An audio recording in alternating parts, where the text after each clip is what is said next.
Alrighty, hosses, in this video, what I'm going to do is I'm going to clear up some concepts that you're going to come across a lot in Node.js development. The first thing is you're probably going to hear, if you haven't already, that in Node, everything is a reference. What does that mean? Well, check this out. Say that we have an object called Bucky, and I'm just going to make two quick properties. I'll say like fave, food, I don't know, type anything, bacon, and fave movie. I will say, by the way, I saw this last night, the movie Chappie. If you haven't seen it, I highly recommend it. It is actually a pretty funny movie and entertaining. And actually, the programming in it is not completely unrealistic. You know, in some movies they're like, can we hack into Microsoft's JPEGs and track the IP? You know, it's actually a lot better than that. All right, back to the tutorial. What was I talking about? Oh yeah. All right. So whenever you're working with Node, everything is a reference. What that means is if you were to make a new variable called person and set this equal to Bucky, you may be thinking, okay, so what I'm doing is I'm taking all of this, making a copy of it, and now person is pretty much a new object. So what I can do here is I can take person, which is this new person, and set their favorite food equal to salad. Something like that.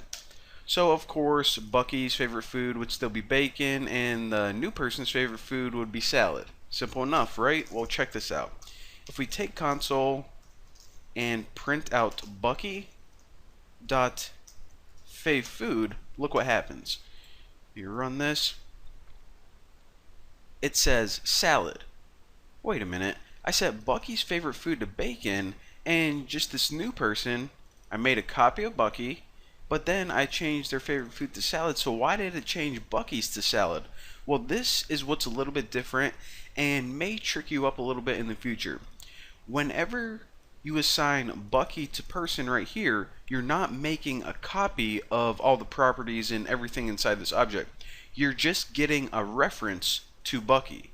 So whenever you type person, you can pretty much think of it like that.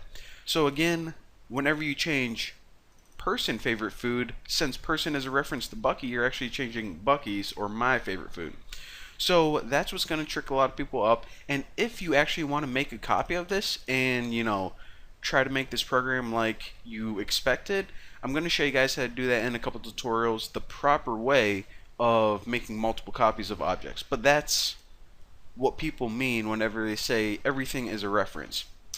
Now another thing I want to explain is this. What is the difference between two equal signs and three equal signs? And this is actually a really popular interview question. So let's just take console. I'll explain it really easily.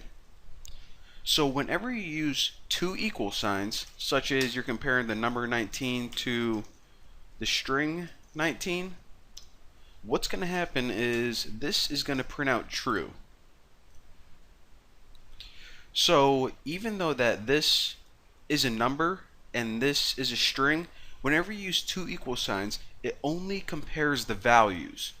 So again, the number is equal to 19, the string, holy moly. I have to copy that, not undo everything. Alright. Now check this out. Whenever you use three equal signs, this is going to log out false. So the difference between two equal signs and three equal signs is this. Two equal signs use whenever you only want to compare values. Three equal signs use whenever you want to compare values and types. So since 19 is equal to 19, but they're different types, this is a string and this is an integer, it's going to log out false. So popular interview question, do not forget that one. Alright, let me clean up everything. Alright, now since I have a little bit of time, the last thing I want to explain, actually I'm going to explain this in the next tutorial. By the way, what I'm going to explain is this, the keyword this. So, I don't know, I thought that was kind of funny, but whatever, I'll see you then.